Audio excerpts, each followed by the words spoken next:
Hi there, my name is Schmitz and Mustangs, and today I'm going to be showing you how to build a P-51 Mustang in Minecraft. Now, these were used extensively by the Americans in World War II to fight off against her enemies.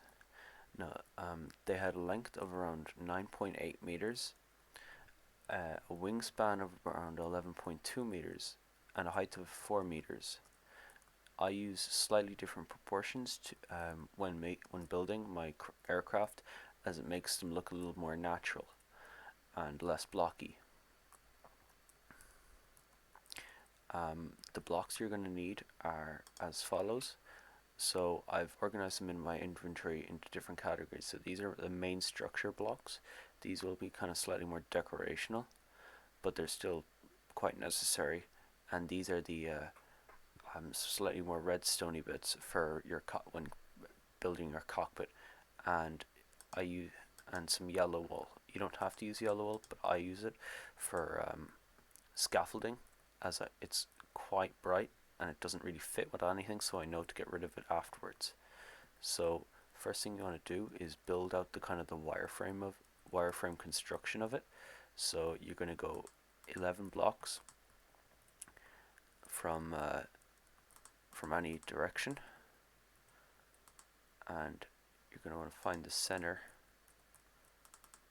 which should be 6 blocks in from either side.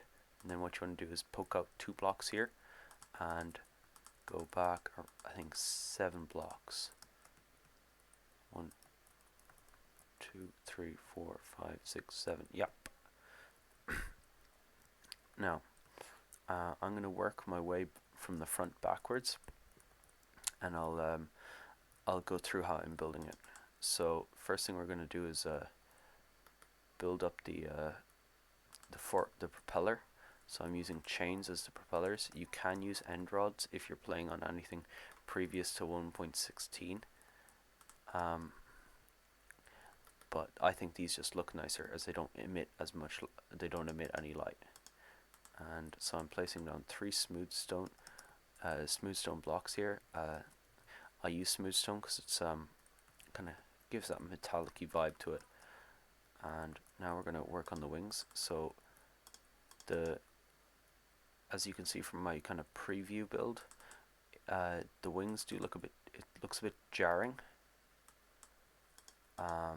Oops. But they were the paint jobs used for the D-Day landings to identify friend and foe. And the paint job I'm using is also quite jarring, and that's because it's from the movie Red Tails. It's not quite the most historically accurate, but it gets the job done, and it also kind of looks cool. So we're going to keep working our way back. So we're going to place another 3 blocks of smooth stone here, and then a red tail, hence the name of the movie. And then what you're going to do is get a piece of glass, and that's going to be for your cockpit. And I'm going to build up the rest of the main bulk of it. So what you're going to do is get 4 smooth stone slabs and place them like that. So there's a rough idea for you. And then what you're going to do is get some iron trapdoors. This build uses a lot of iron for both the chains and the trapdoors. So if you're in survival, you don't have to use this for this part or around here or something like that. But you might need around 4 for the cockpit. So if we just head out to the back, we're going to take. We're just going to place 3 smooth stone slabs in that formation, and then what we're going to do is take 2 iron trapdoors on either side, poking out from the wing, and we're going to get some grey carpets just so you can't really see through them. Iron trapdoors are really good for building aircraft because they're thin. They can be manipulated by redstone to get that thin vertical slab sometimes that you desperately need. And they're also good for thin wings. So the next part is a little finicky, so what I advise you to do is place a block here and then get your rail and minecart and place them up on top of here. Place them here, don't place them down here, and don't break it just yet as it will be needed. And so what you're going to do is get your piston and your lever, and what you want to do is get yeah, you just want to place it like that in that configuration, and you might need another piston on the other side.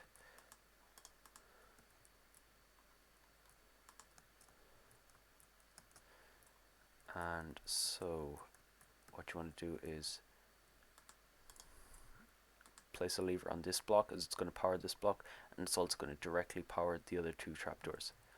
So if I break this block, you break this block and then you nudge it over to one side, any side matters, and that way you'll be able to access it. So you want to do is hit F3 and B, and that's plenty outside. That's definitely outside of it. So what you do is you shove it in a little bit. You wouldn't be able to place it. Never mind that powering. That's temporary. And so you repeat the same thing on the other side. And oh, I must have misplaced that block. Break that one. Power it. Sorry, it's just lagging a little bit. And get rid of F3 and B and hit it like that. Cap off the cockpit with another glass block, and then the rest, we're going to do the rest of the details. So it's going to be 2 black carpet up here, another 2 iron trap doors. Again, you wouldn't really need to put them here. It's just, it smoothens it out, makes it look, yeah, more curvy and aerodynamic. And then you get a black zone button. Oh, sorry, I already did that. And you get a red carpet, and you cap it off there, and that's how you build your very own P-51 Mustang in real life. You can alter the paint job to suit your own needs. This is the one that I went with because it just kind of looks the coolest. And if you have any suggestions for any other World War II fighters or bombers, examples include like a Spitfire or Stuka dive bomber, please put them forward in the comments section below, as that would be greatly appreciated, and I'll get to work on building them. I hope you enjoyed this video. If you did, do leave a like as well, and I'll catch you in the next one.